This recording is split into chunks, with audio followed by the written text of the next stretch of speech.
A 19-year-old woman stands in the center of the world, her lungs burning for a breath that will never come. Around her, a million voices are screaming in a language of pure, unadulterated joy. It is the loudest night in the history of Mexico City, a sonic boom of 40 years of repressed frustration finally exploding into the thin mountain air. She is surrounded by her people, her colors, and her flag, yet she is dying in a vacuum created by the very bodies she is celebrating with.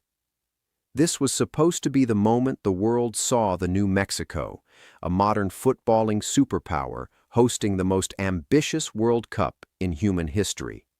Instead, the tournament has its first true crisis, written in the quiet stillness of a morgue. The roar of the Estadio Azteca did not echo into the streets. It turned into a weight that crushed the life out of the people it was meant to inspire.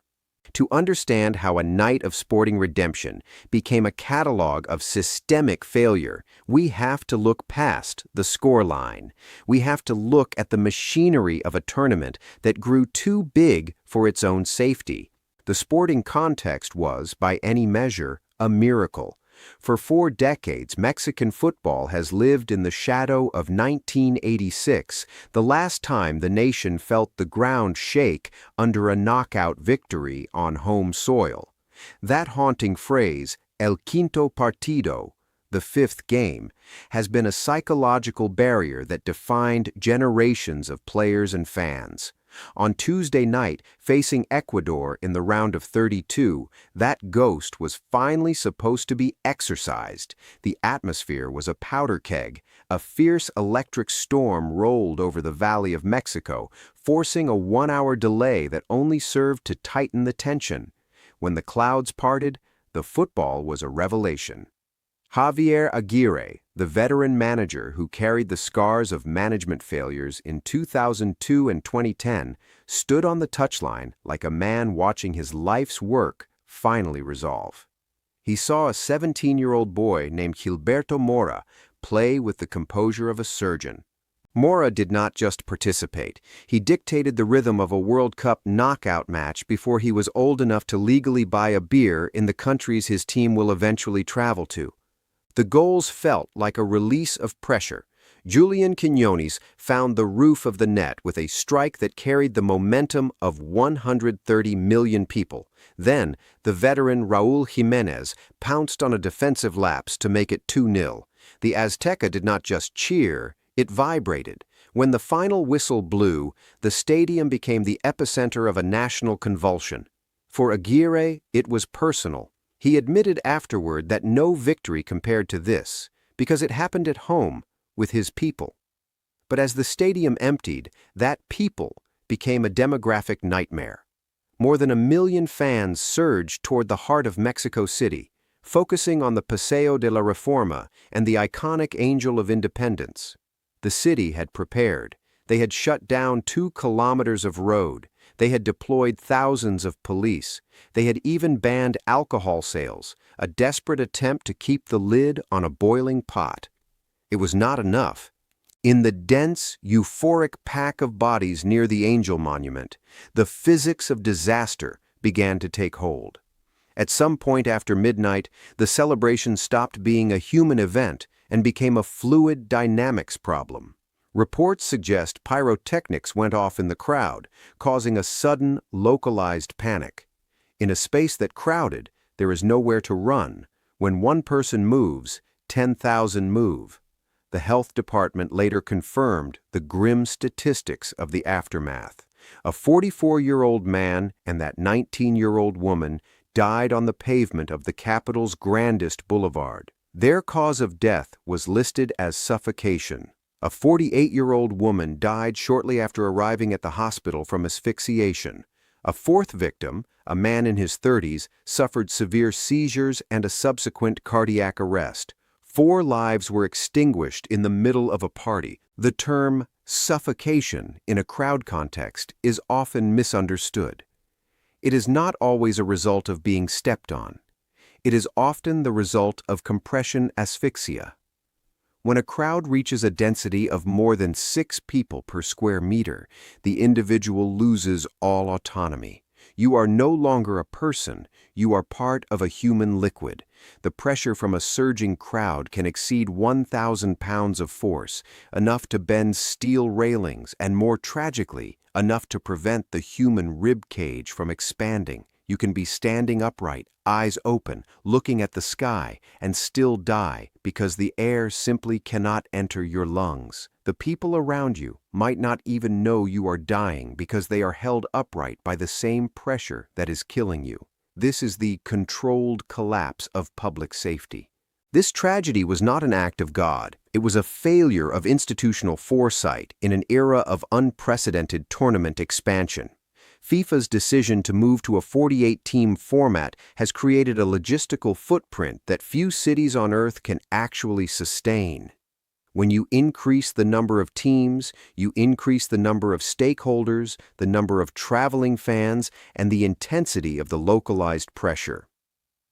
Mexico City is one of the most densely populated metropolitan areas on the planet, with over 20 million people. When the host nation wins a game of this magnitude, the streets become the stadium. The city's mayor, Clara Brugada, had warned fans to avoid the Angel Monument hours before the game. She knew the capacity had been breached, but a warning is not a plan. The authorities saw the danger coming, attempted to mitigate it with giant screens and alcohol bans, and yet the fundamental architecture of the celebration remained a death trap. We have seen this pattern before, and each time the institutions responsible claim it was unforeseeable. We saw it at the Love Parade in Germany. We saw it at the Hillsborough disaster, where 97 fans were sacrificed to poor stadium management and police negligence. More recently, we saw it in the narrow, sloped streets of Itaewon in Seoul, where 150 people died during a festival that had no centralized crowd control.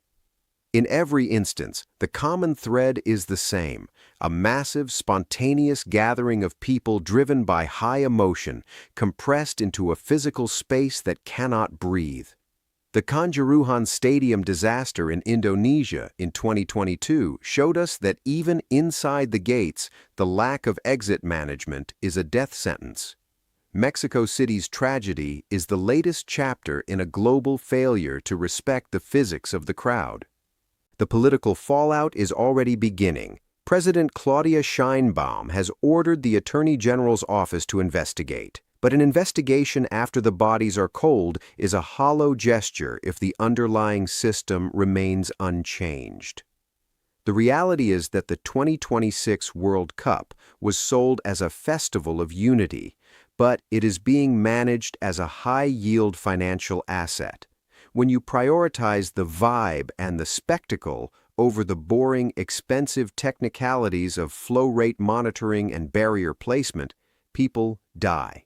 The city authorities are now scrambling to evaluate what needs to change before Sunday's round of 16 match against England.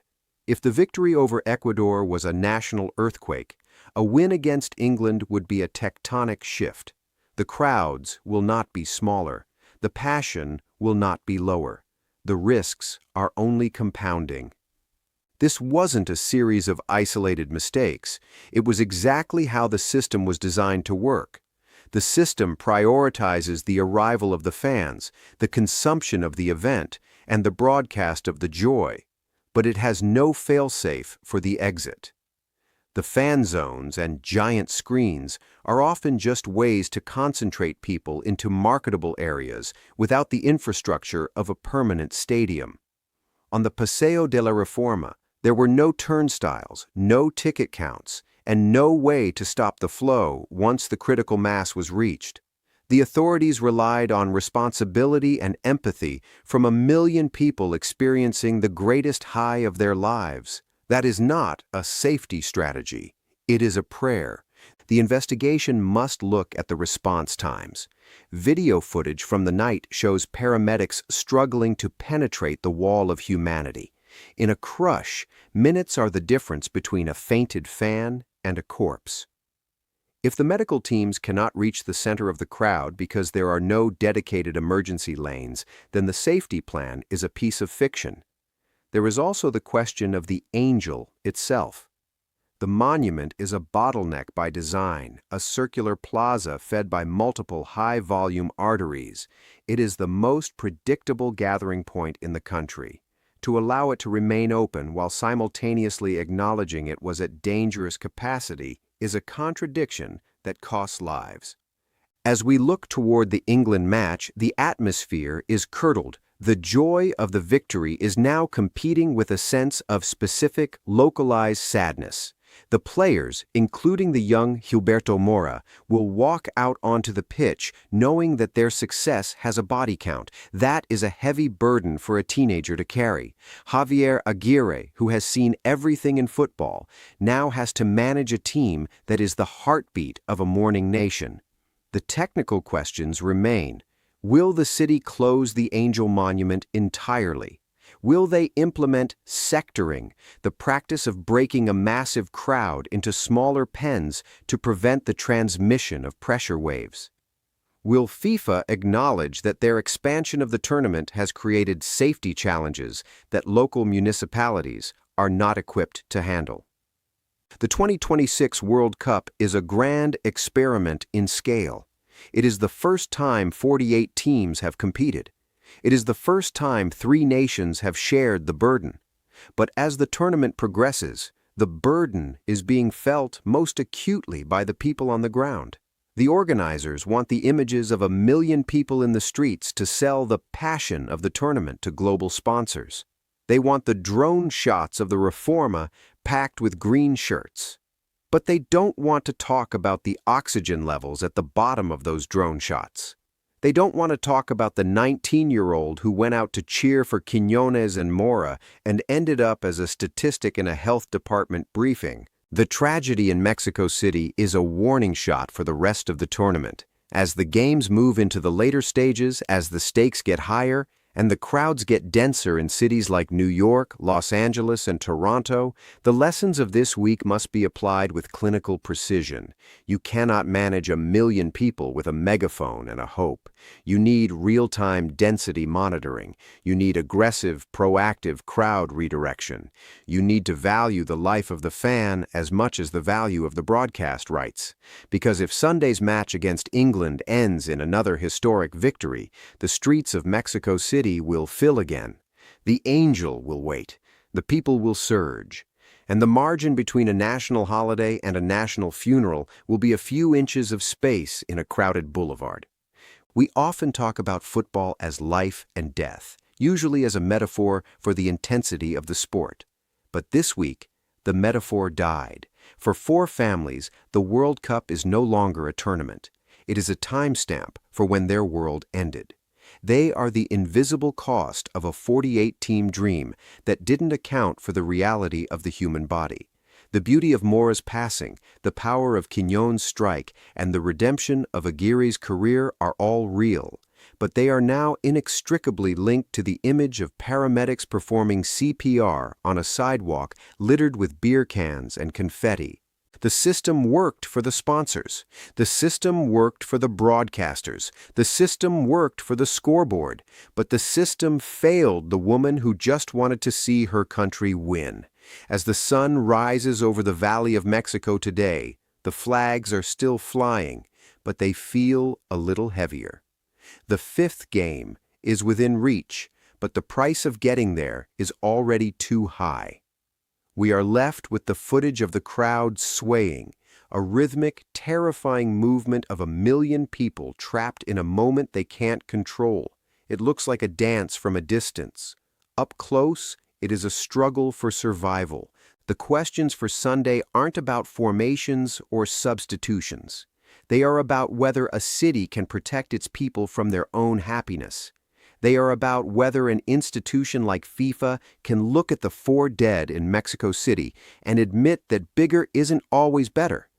The investigation will continue, the statements of condolence will be read, and the ball will be kicked again.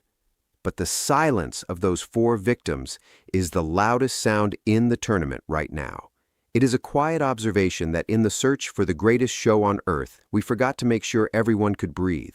The angel of independence stands tall over the Reforma, a golden figure looking out over a city that has seen too much history. On Sunday, it will watch again as the green tide rises. The city will hold its breath, not in anticipation of a goal, but in the hope that this time there is enough air for everyone. A national victory should not require a sacrifice. The lights of the Azteca will fade, the crowds will pour out, and a nation will wait to see if they can celebrate without a tragedy. The streets are waiting. The world is watching. 4 families are mourning. One final image remains. A single green jersey left on the pavement, a silent witness to a night where the roar was simply too loud. Football is never just a game. It is a matter of breath.